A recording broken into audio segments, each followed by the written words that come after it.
What's up, guys? Welcome to this episode of Beers and Breakdowns. This one is near and dear to our hearts. This is one that we've put off for a while because we wanted to do it justice. And honestly, we just had to be in the right frame of mind. I think. Yeah. You can't just throw out Lone Survivor and break that down. This thing is, in my opinion, the best war movie in our generation. Yeah, I remember. Actually, we went to the theater together in the Q course and saw this when it came out. And it was just the way it was shot and like all the camera like angles when they're like going down the rock faces and all that. Awesome. Amazing. This movie's fucking incredible. Yeah. You know, and I think, you know, like you said, one of the reasons we put this off for so long was it is a very sensitive subject, you know, because of what happened during the operation. So we're not here to trash talk anybody from that operation or anything that happened there. We're just here to talk about the movie as a movie. Yeah. And honestly, I just rewatched it to make sure that we were up to date for this Beers and Breakdowns. And it's like, there's nothing to trash talk. It's everything that went wrong was not their fault at all. These guys did the operation. Things were just fucking happening. And that's what happens in theater. Like, you just aircraft gets diverted and suddenly you don't have security anymore, and you don't have the gunship anymore, and you don't have, you know, all these things. So these guys just suffered from bad luck. Yeah. I mean, shit, just like the goat herder showing up right in their position. I mean, they're four dudes, and your goat herder, that guy just happens to walk this entire mountain. It's like, motherfucker. Yeah. You know, it's just one, like, it's one shit show after next after as far as bad luck goes. And it just sucks. And they ended up paying the ultimate price for that. So, you know, rest in peace. God bless all the people involved in this. It's fucking incredible. It's a fucking incredible story. It's an amazing movie. I don't understand why this movie exists and shitty movies still come out. It's like, how do you not watch this fucking movie and watch movies like 13 Hours? And it's crazy because we're almost becoming kind of like this, like, we know what we're talking about because we review so many fucking movies. Like, we watch so many shitty movies and have to watch them and sit through them and just want to fucking rip my hair out as to how shitty they are, that it just feels so good to see something like Lone Survivor in 13 Hours and being like, these are fucking amazing.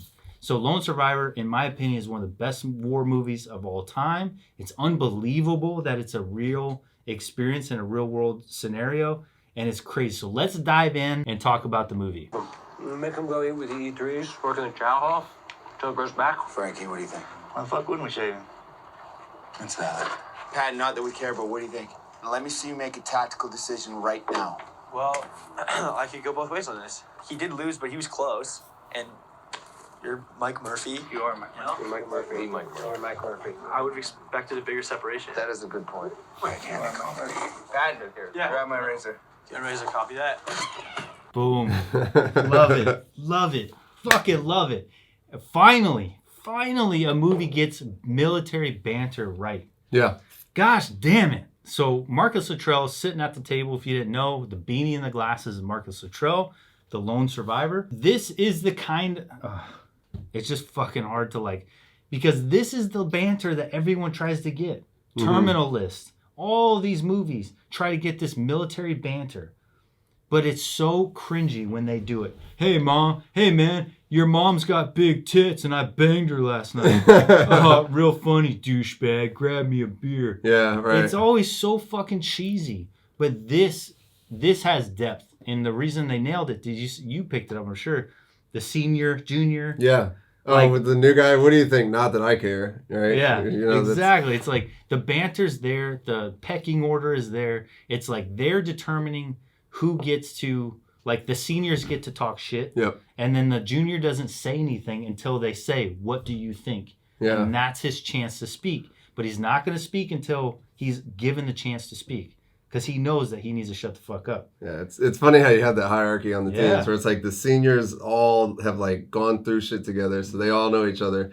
So if you come in as a new guy, like you're on like the junior level, essentially, you could talk shit with the other juniors to an extent, but not to a senior. Not until you earn your spot at the You table. got to get your ominous dominus from everybody before you start and earn your seat at the table before you start talking. Yep. So the banter is just so fucking perfect, dude. It's like why people struggle so hard to put these in military movies. They always see us as shit talkers, and they always try to replicate that shit talking, but they don't know how to do it, and it's fucking cringy. So for any of you guys trying to make movies out there, just leave the shit talking out, unless you're gonna coordinate with whoever made fucking Lone Survivor, because you just get it wrong and it's cringy. There's subculture to the talking shit, and it's a pecking order, and it's still with love to the other person. You know what I'm saying? So anyway. They nailed it. What's up, guys? Did you know that the Mentor program is now live? That's right, we're live. Go sign up now at the FNGacademy.com. Click the Mentorship program. We have 3 tiers. Tier 3, if you just want to support the channel or if you just want the exclusive content, it's $25 a month. We're doing weekly video drops on there, and it's the best way to help support us so we can keep doing what we're doing. Tier 2 is coaching in group sessions, and tier 1 is one-on-one coaching with a Green Beret. Those spots are currently full, but if you're interested in one-on-one coaching, just sign up for the email list. We'll let you know when the spots are available so you guys can sign up. Thank you so much, and we look forward to helping you guys achieve your goals. Also, this video is sponsored by 18 Alpha Fitness. If you want to be SF, you need to be in shape, go check out Kevin over at 18 Alpha Fitness. Use code word BUCK and he'll hook you up. Going in with a 4-man recon team. Axelson, he'll be point. Myself, I'll be second. Dietz, comms. Marcus, rear, med. Axe, give us a route. We're going to be moving up the backside of this mountain here, which is going to offer great concealment from the village. I'm estimating that it's going to take us between 3 and 4 hours, depending upon the gradient terrain, which is that crappy shale. So please lace up. They're going through their mission brief, and it's super accurate. That's how you do a mission brief. You're going to brief your team on all the phases of everything. You're going to go through route planning. You're going to go through the phases of the operation. And if you notice in this movie, they have the phase lines as alcohol beverages. So you always want to keep your phase lines themed, so that way it's easy to memorize. So let's say we'll do, for them, they did alcohol. So Corona, Budweiser, you know, whatever. IPA, you know, whatever the fuck the phase line is. You pick a theme and then you have that phase line. The phase lines are important because they give everyone a chance to know where you are en route, so that way other people could plan and know, you know, where you are and then what their role is at that time. So let's say we have phase line Budweiser, phase line Corona, and then phase, what's another beer? Phase line Michelob. Right? So, hey, once we hit phase line Corona and we call out phase line Corona, everybody knows, okay, they're here. That means that's the initiation of this bird moving to here, supplies en route, whatever the case. So you could set things in motion like a domino effect based on the phase lines. So it's important to understand that, like, when they're breaking down those phase lines of their movement, it's for all the people involved to know exactly what's going on. So let's say they hit phase line Budweiser, and then they're stuck there. Something happens, you know, someone breaks their ankle, they're not able to move. They're expected to be at this next phase line in X amount of time. They don't make it, and now we can start doing like, hey, what's going on? Something's up. Now we can start adjusting the operation. Are you going to be able to finish the operation? So this is just all the planning. It's route planning. It's looking at, you know, the aerial footage of the locations. It's everything that can go wrong. It's contingency planning. What if this happens? What are we going to do? If we take contact, who's going to come support us? What is our game plan? What's our team internal game plan? What's the external game plan? If we have a no comms plan, which is all stuff that they covered in this, no comms plan. If I miss a comms window, which is a huge part of this operation. If I miss one comms window, don't worry about it. Don't send everybody yet, because we know that we're going to be in a valley with bad comms. So if I miss 2 comms windows, hey, everybody be on standby. It's starting to get iffy. Right. If I miss 3 comms windows, shit hit the fan, send the fucking cavalry, and we'll take it from there. So we'll get more into what happened, but just know that this planning thing that they're doing is immensely fucking accurate. That's what teams do. They sit around, and it's no joke. It's no fucking around.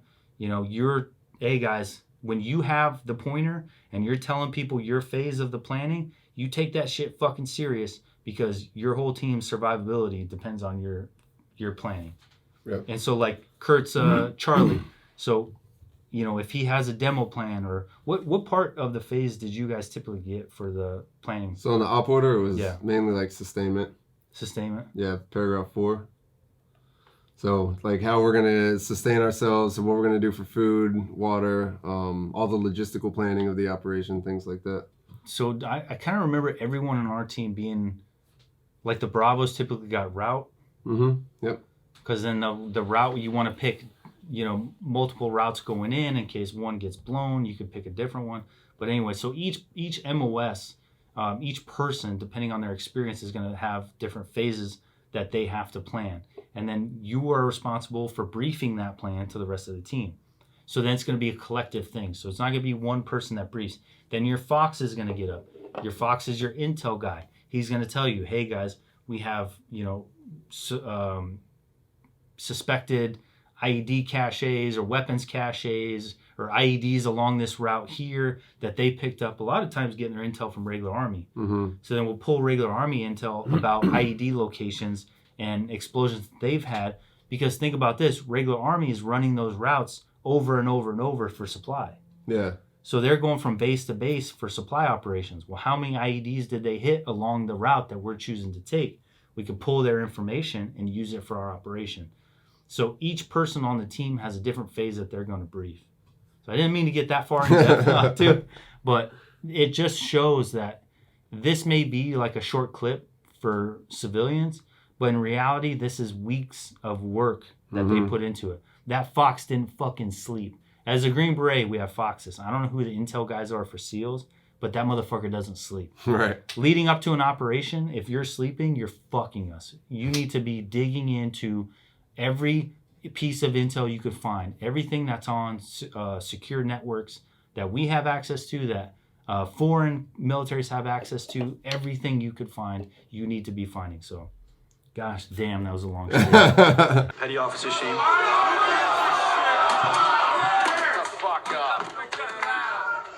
Mr. Patton, please.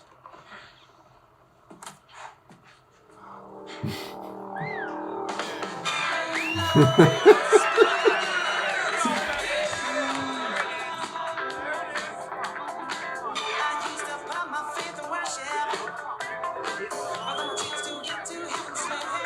we go. Oh, I love that scene. Oh man, it sucks being the new guy on the Yeah, team. it does. All right, so in this scene, you got the new guy doing the dance. You're gonna notice that like there's a to other people, it may be just like, oh, you're hazing this guy because he's the new guy. But to a team of operators, there's so much happening with that brief that people don't know about, because you as a new guy are gonna get told, hey, you need to do this dance for everybody. First of all, how fucking embarrassing would that be? Super embarrassing. And how stressful would that be, knowing that you're going to be dancing in front of your commander, Yep. all your teammates, everyone that you want to earn respect for. And they give you the girliest dance to do in front of them for a reason. That was Jamiroquai he was dancing to.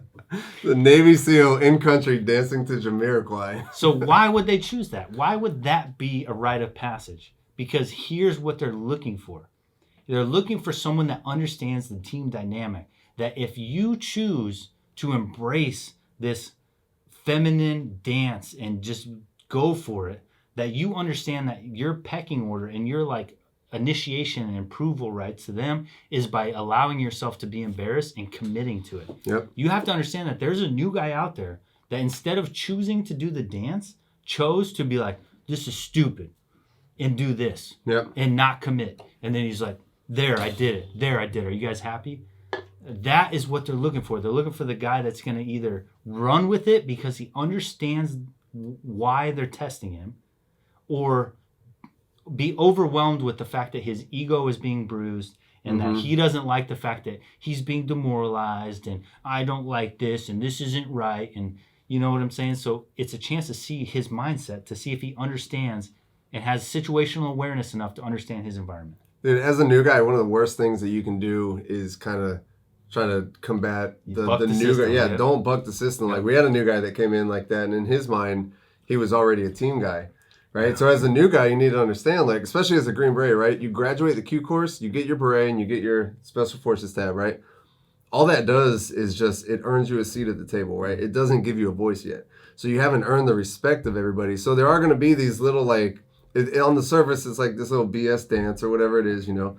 But it's kind of a rite of passage, and you need to embrace it, and you have to roll with it. And the more you fight against it, the worse your time as the new guy is going to be, and the more it's going to prolong your like full integration into the team. Perfect example of this. Perfect story. So Tom and I got to the team around the same time. I got there a couple months before he did. I had a new guy hat, big neon FNG new guy hat. I fucking hated it. I hid it every time I had a chance, dude. I hid it in closets. I hid it in doors. They would always be like, hey, where's your fucking new guy hat? Tom comes in as a Ranger qualified sniper who's been on multiple deployments and killed a ton of motherfuckers already. So Tom's had more combat experience than our team sergeant. And he's wearing a neon fucking yellow hat that says FNG. So he goes, okay.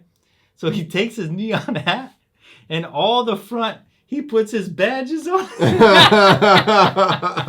So badges. That's awesome. He put a Ranger tab on it. He put a CIB. He put all his fucking badges on his new guy hat. So he said, okay, you want me to walk around with that? Too easy. And he Nice. walks through the team room with his brand new FNG hat, and it's just blasted with fucking badges. Because Tom's a fucking badass, dude. That's awesome. He's had more combat than almost everyone on the team at that time. So he's like, okay. So obviously, he didn't have to wear it that long. Guess who had to wear it the longest? This fucking guy. Because what did I do? I bucked the system, and I didn't want to embrace the hat, so I kept hiding it places and stuff, and I was like fighting it. So they were like, I'm gonna keep making him wear it. My seniors were trying to break me down. When I finally embraced it, I ended up getting my team hat, and still to this day, getting my team hat was one of the proudest moments of my life.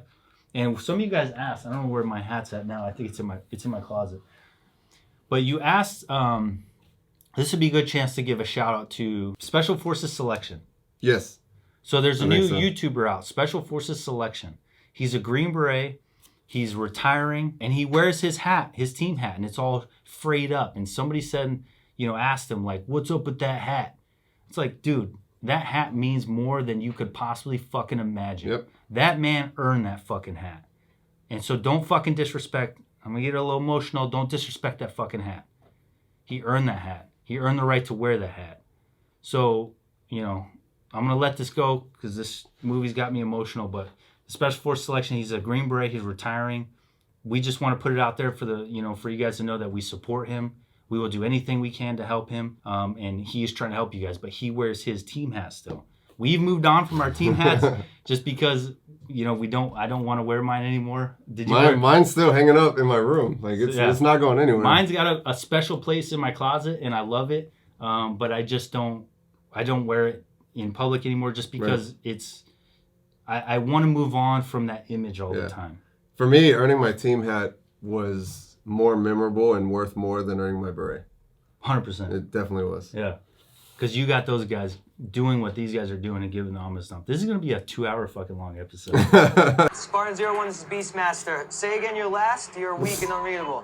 This fucking guy. What the fuck is Dan Brazilian doing in the Navy SEAL movie? So you know his story, right? He went to selection and failed, He right? went to Buds, and hurt himself. He was at remember the Las Vegas shooting? Story was like he ran up to a cop and was like, give me your gun or something like that. And the cop's just like, no, you're Dan Brazilian or whatever the fuck his name is.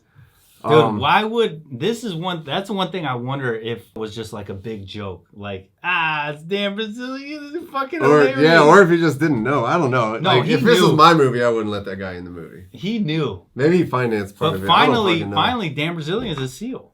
He get to play a SEAL. Hey man, he probably paid to get into this movie and finally is like, I bought my way into the SEAL community. I made it. That way, when he's telling everybody he's a SEAL and they're like, wait a minute, you lied. He was like, no, I meant I was a SEAL in the movie Lone Survivor. You didn't let me finish. You didn't let me finish. I was going to get to that part.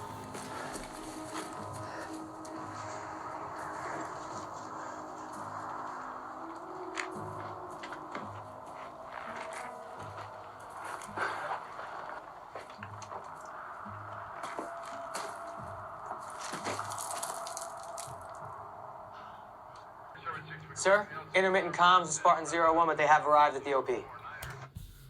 All right, so a couple things happened. They arrived at their final OP. Observation point. So they called out the last waypoint, which is the malt liquor, to let them know, and then they got to the final OP. So then the gunship. They had a gunship overhead, and the gunship, we've had aircraft in Afghanistan stacked high as fuck, like gunship. You got your fucking Apaches.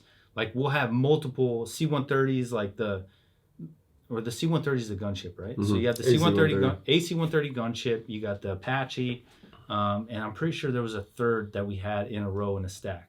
So that's what makes a JTAC's job so hard, is he's coordinating multiple aircraft at the same time. And so if you're lucky and you have all the fucking force of the U.S. government, we have multiple gunships stacked. So the AC-130 is a badass because it's got multiple gun platforms, and it could send just fucking bombs on people and just destroy them. And then if you need real close strafing runs to the ground, that's when you have the Apaches come over and they'll do their strafing runs. So having the air over is amazing. So they had the AC-130 over. That's the reason they had that designated, is because they know that it's dangerous for them to be moving to their final OP. So they have the AC-130 gunship that could basically kill that whole fucking village if it wanted to. So if they started to take contact with that AC-130 overhead, it would have been a no-brainer, dude. That AC-130 would have fucking destroyed everybody around them. But the problem is, everyone wants that aircraft, and we're limited on how many aircraft we have. So they're constantly being pulled around. So depending on the time of the conflict, the more gunfights that are going on, the more that aircraft is being pulled away to other gunfights. Hey, we need you over here. So it's not like they're going home and going to bed, the pilots. They're going to refuel, change pilots, go out to another gunfight, follow that gunfight, come home, change pilots, refuel, out. So once they get to their final OP, they're no longer considered high risk. So then the gunship takes off. That's the moment when it's like, oh shit, these guys are on their own. Yep. Whatever their fighting power is coming from them and them alone. So that's just a real oh shit moment when that gunship leaves. No air support. Ooh. I'll be honest with you. In our fight in Afghanistan, it was years later. So there wasn't as many gunfights going on. It wasn't as kinetic for other people. Like regular Army wasn't getting into it just as much as SF, because early war, fucking Cav Scouts are getting as many gunfights as Green Berets. Infantrymen are getting in more gunfights than Green Berets. You know what I'm saying? So, but as the war went on, Green Berets became ones that were primarily getting into a lot of ticks. So we were able to designate a lot of the assets and stay with us for longer periods, days on end. In this point, the aircraft was always trying to get pulled to someone else, and that fucked them.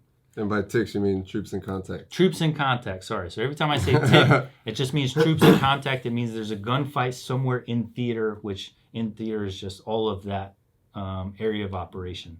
Which every time we have an acronym, we explain that acronym with another acronym. Yeah. So you're welcome. You got a tick in the AO. Yeah, tick we in need the QRF. 1, we let him go, hike up. Probably be found in less than an hour. 2, we tie him up, hike out, roll the dice. They'll probably be eaten by fucking wolves or freeze to death.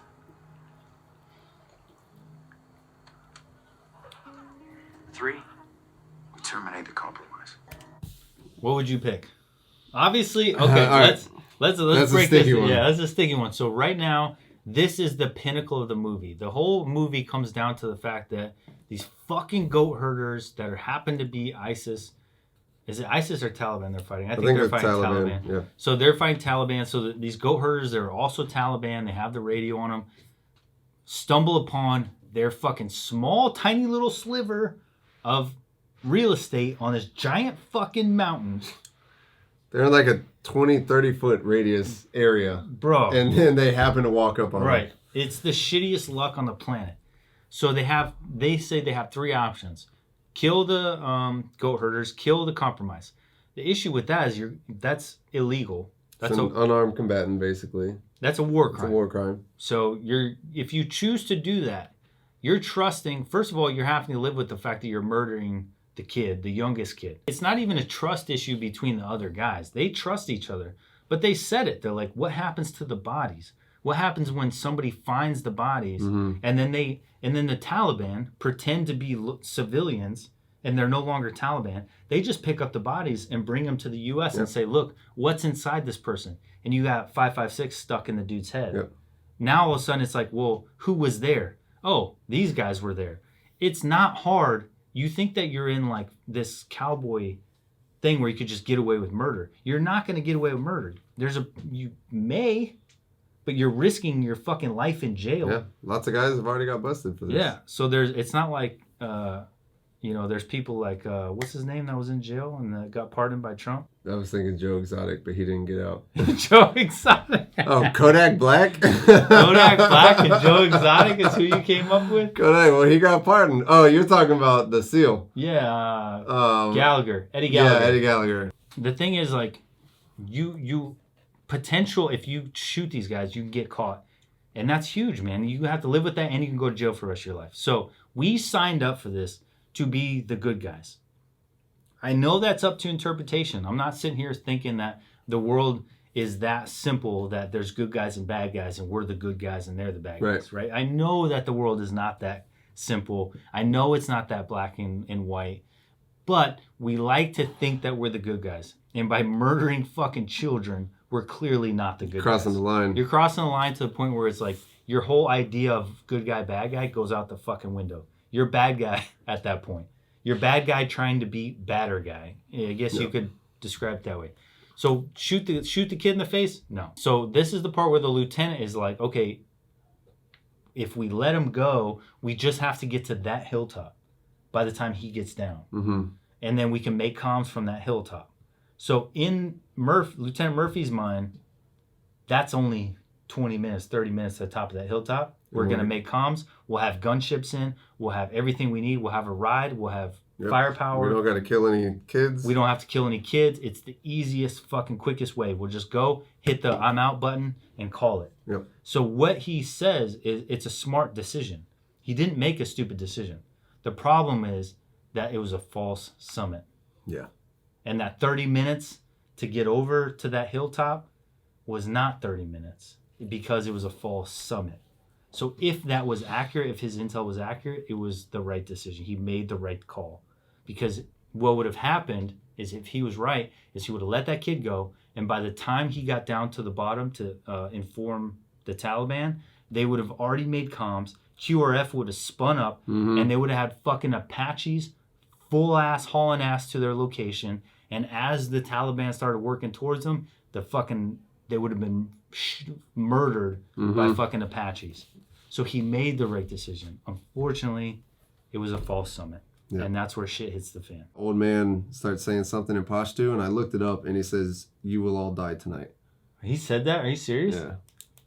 Fuck. In the movie, he said it. I don't know if he said it in real life, but in the movie, what he said actually translated to "You will all die tonight." That's creepy as fuck, dude. Yeah. That's super fucking creepy. Seriously? Yeah, that's what it. The crazy thing is translates to. they made it sound like he was like sticking up for them, like he was almost being their friend. Oh, the old man? Yeah. Nah, you will all die tonight. Damn, that's fucked up.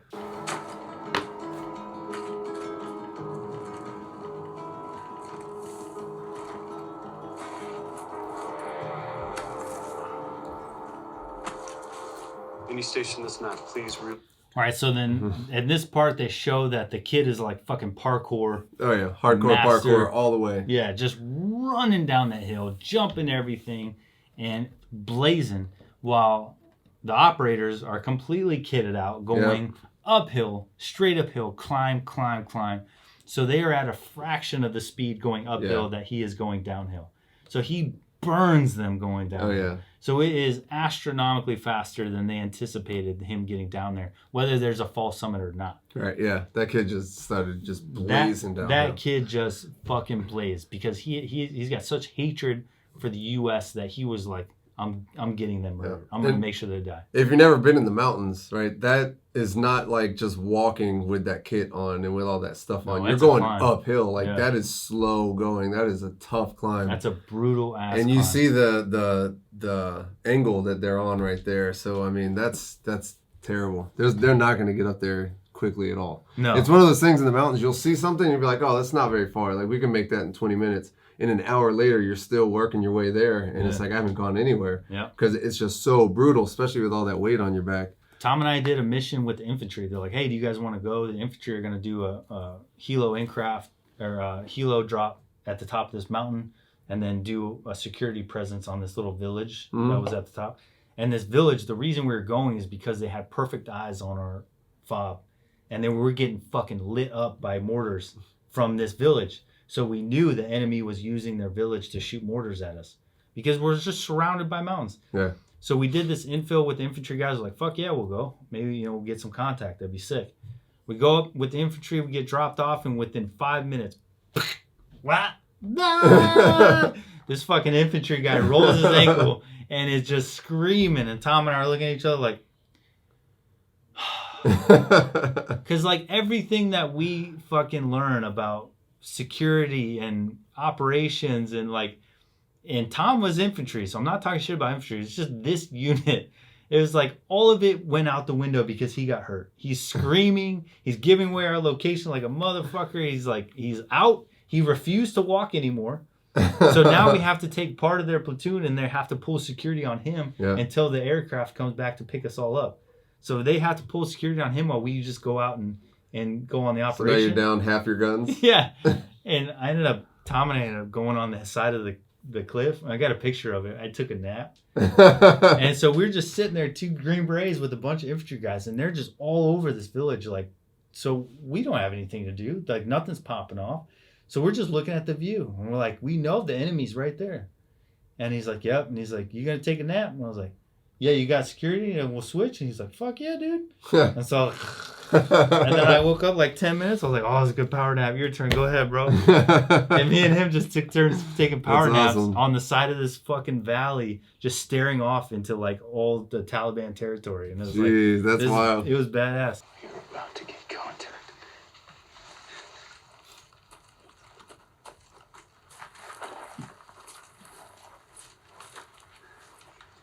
How fucking fast are these guys? Fast. What are you thinking? I think we're about fixing to get into a pretty good gunfight. Copy that.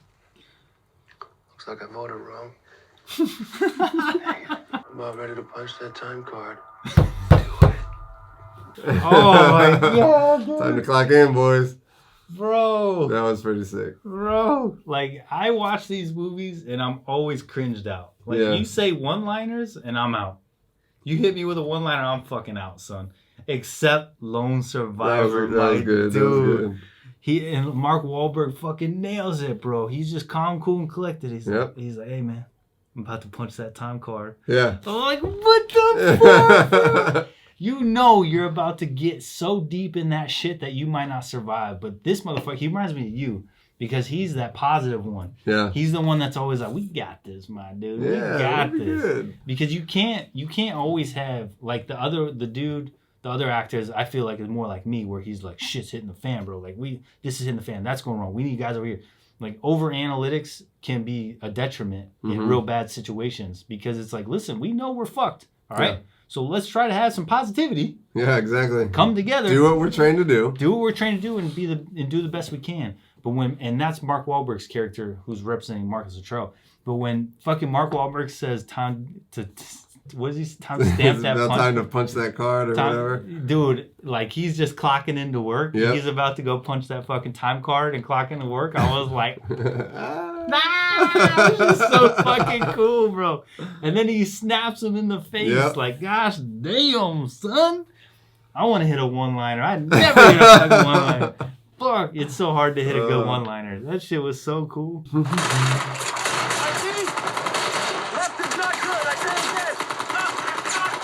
Roger that. Push right.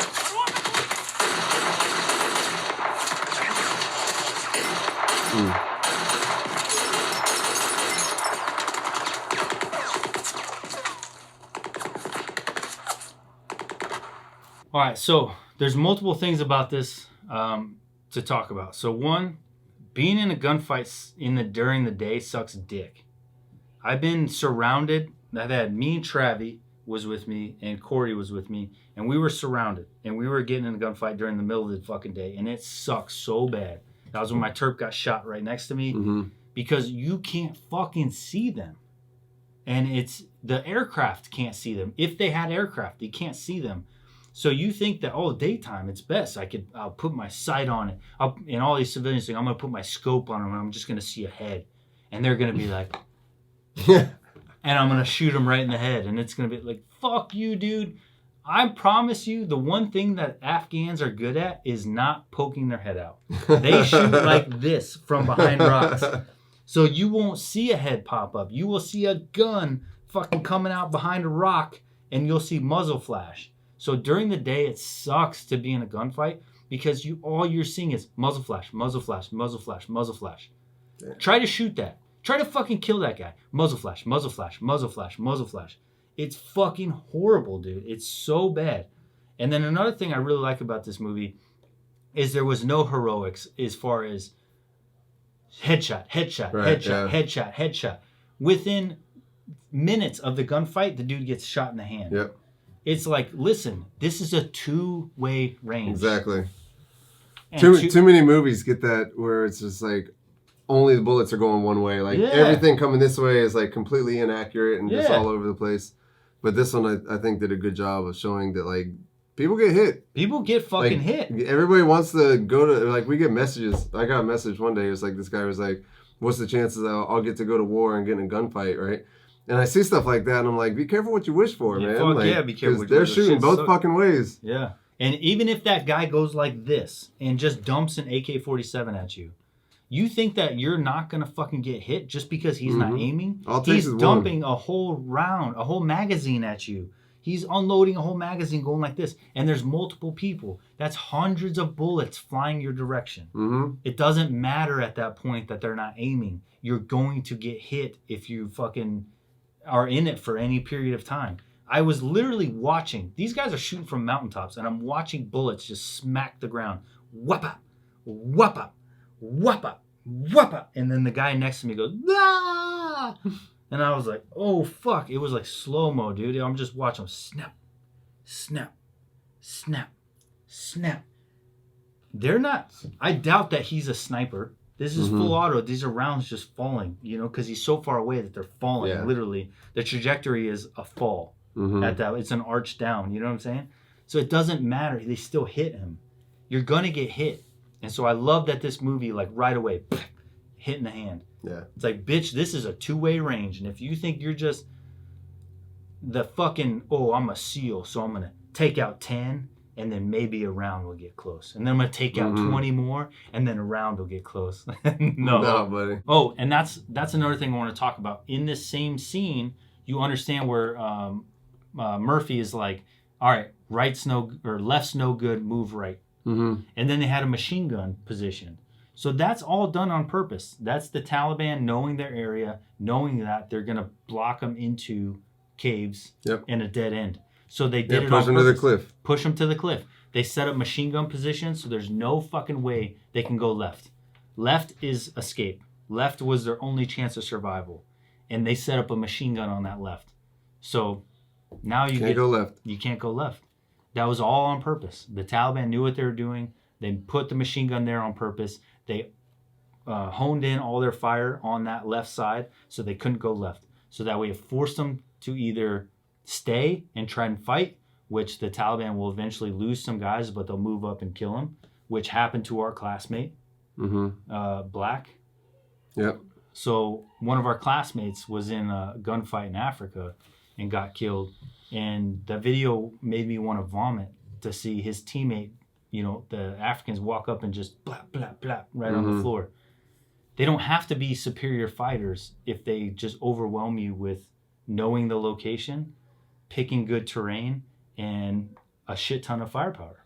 But, I mean, like you're talking in here, those are solid tactics, right? But a lot of people look at the U.S. and all of our fancy equipment and gear and training and all this, and then they look at a force like, you know, the the Afghan people, the Taliban, all that. And they're like, why don't you just go in and just wreak havoc, right? But these people, if you think about it, they live there, they fight For like decades, bro. they fight every day of the year basically, and they've been doing it for decades. Like we're not the first country that's gone in there. They've done it. Their parents have done it. Their grandparents have done it. So they understand tactics and they know what to do. Mm-hmm. And so when you see something like that, and you see like, oh, well, they put the machine gun over there. Well, that's fucking smart, and that comes from experience.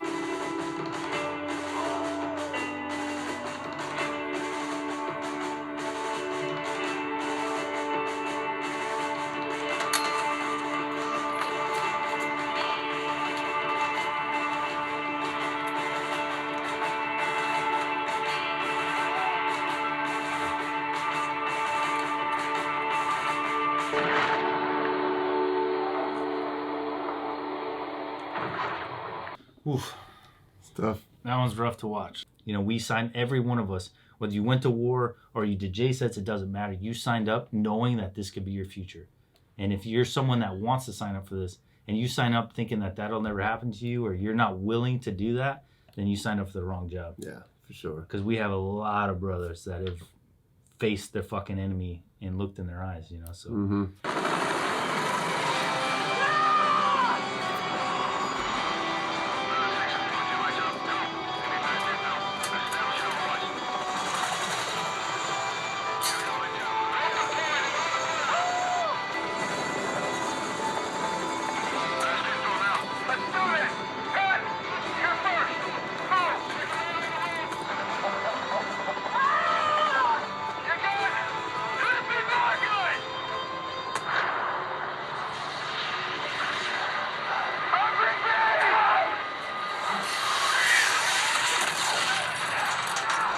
Dude, fuck me, bro. Dude, what a fucking shot that was with that RPG from that distance. To be able to just go straight in the back of that thing. That is not easy. But that's tough. They were done. They were done. Their fight was done. The cavalry had fucking arrived. Yep. This is what went wrong. This is why they were plagued with just bad luck.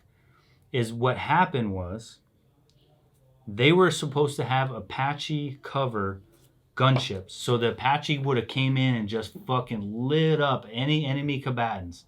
So there would have been no chance for that RPG to pull off because they would have just been ducking for fucking lives as the Apache came in and just did strafing runs, fucking their asses up.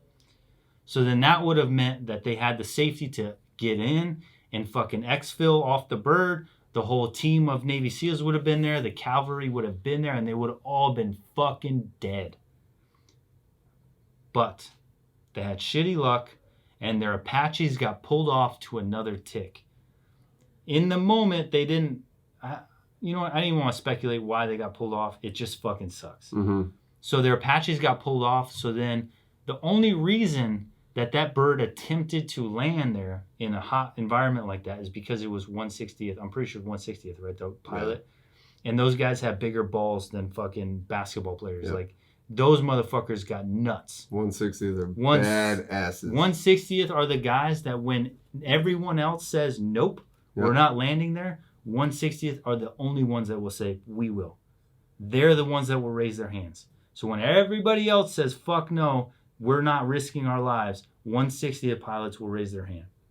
And that's exactly what happened in this situation. A 160th pilots raised their hand and said, we'll go.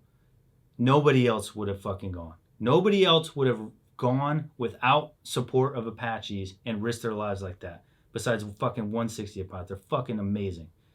So they said, we'll go, regardless of the fact that we have no guns to protect ourselves.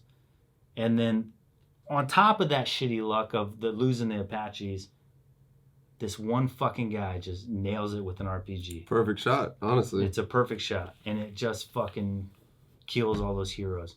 So now that, like, saving grace goes away. You can't make this shit up. You can't fucking write. Like, you could pay the best writer on the planet. He couldn't make a better story. Yeah. And it's fucking real. It's mind-boggling. This movie is incredible. The story's incredible. Like, it's one of those things where it's like,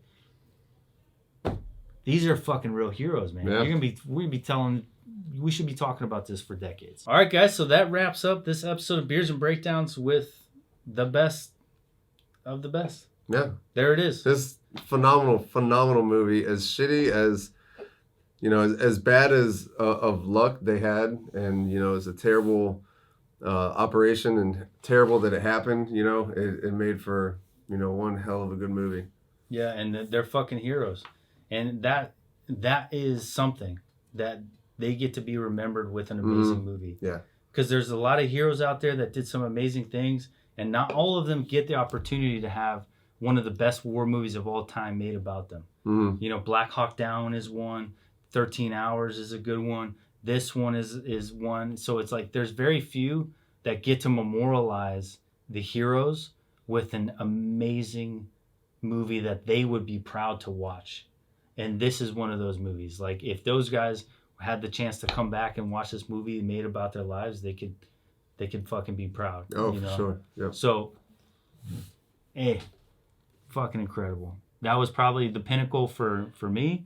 As far as Beers and Breakdowns goes, this was the hardest one for us to do. That's why it took so long. Put it off for a long time. Oh, yeah, because this was a hard one. So, see you guys on the next one. Yep.